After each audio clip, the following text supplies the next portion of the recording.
సినీ పరిశ్రమలో నిలదొక్కుకోవడం అనేది సాధారణ విషయం కాదు. కేవలం టాలెంట్ ఉంటే సరిపోదు, దాంతోపాటు అదృష్టం, సరైన సమయం కూడా కలిసి రావాలి.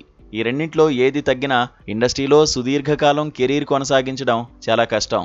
ముఖ్యంగా కథానాయికల విషయంలో పోటీ తీవ్రంగా ఉంటుంది. కానీ కొందరు మాత్రం విజయం దక్కే వరకు ఓపిగ్గా కష్టపడుతూనే ఉంటారు. ఒకసారి సరైన హిట్ పడితే ఇక వెనుతిరిగి చూసుకోకుండా దూసుకెళ్తుంటారు. ప్రస్తుతం సరిగ్గా ఇదే తరహా క్రేజీ ఫేజ్ను అనుభవిస్తోంది అందాల భామ వామికా గబ్బి.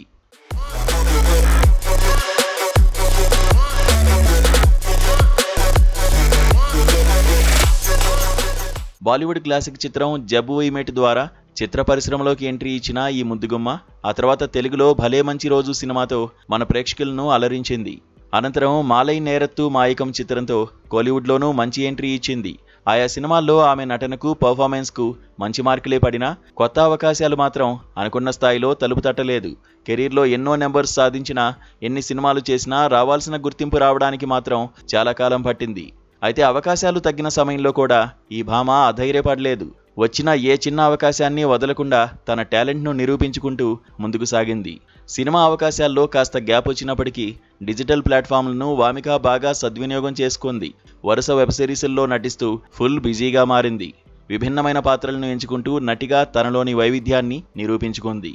అలా ప్రతి అడుగులోనూ నటనను మరింత పదును పెట్టుకుంటూ సరైన సమయం కోసం వేచి చూసింది.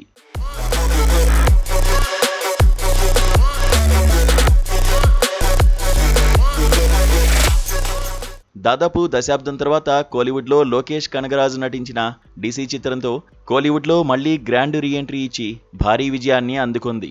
డీసీ సినిమాలో వ్యభిచార గృహంలో మగ్గిపోయి బయటి ప్రపంచం తెలియని చీకటి జీవితాన్ని అనుభవించిన చంద్రపాత్రలో వామిక కనబరిచిన నటనకు ప్రేక్షకుల నుంచి, విమర్శకుల నుంచి ప్రశంసల వర్షం కురుస్తోంది. ముఖ్యంగా సెకండ్ హాఫ్లో ఆమె ఇచ్చిన పర్ఫార్మెన్స్ ప్రధాన నటీనటులతో పాటు లోకేష్ కనగరాజు పాత్రను సైతం డామినేట్ చేసేలా సాగడం విశేషం. ఈ చిత్రం తమిళంలోనే కాకుండా తెలుగులోనూ భారీ కలెక్షన్లతో దూసుకుపోతోంది. దీనికి తోడు బాలీవుడ్లో భూత్ బంగ్లా చిత్రంతోనూ ఘన విజయం సాధించడంతో ఈ ఒక్క ఏడాదే అమ్మడికి డబుల్ హిట్ లభించినట్లయింది. 19 ఏళ్ల సుదీర్ఘ ప్రయాణం తర్వాత దక్కిన ఈ సక్సెస్తో వామిక గ్రాఫ్ ఒక్కసారిగా పైకి లేచింది. ప్రస్తుతం తెలుగులో ఎంతో క్రేజ్ ఉన్న గూఢచారి సీక్వెల్లో నటిస్తూ బిజీగా ఉంది. ఇది కాకుండా తమిళం, హిందీ భాషల్లో మరో అరడజను సినిమాలతో ఫుల్ బిజీగా మారిపోయింది. కష్టపడే తత్వం, పట్టుదల ఉంటే విజయం ఆలస్యమైనా ఖచ్చితంగా వస్తుందని వామిక నిరూపించింది. మరి ఈ భారీ విజయం ఆమె కెరీర్కు ఎలాంటి పెద్ద టర్నింగ్ పాయింట్ కానుందో వేచి చూడాలి.